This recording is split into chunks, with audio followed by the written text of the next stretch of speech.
Isang makahulugang mensahe ang ipinaabot ni Unkabogable Star, at It's Showtime host Vice Ganda, matapos niyang mag-upload ng video ng kanyang pagsayaw, kasama ang kapwa-hosts ng noontime show.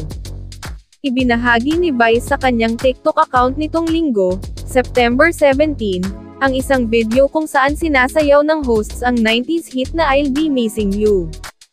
Life isn't about waiting for the rain to stop. It's about learning to dance in the rain, ani Vice sa naturang TikTok post. And we dance together as a family, dagdag pa niya.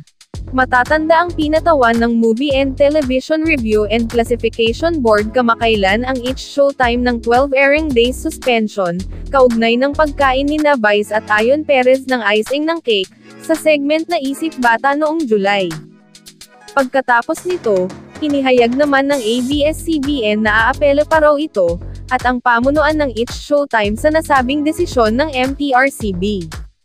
May hanggang September 19 pa raw inaasahang e-ere ang It's Showtime, dahil pasok pa ito sa window period na 15 araw na pag-apela, hinggil sa nabanggit na suspension.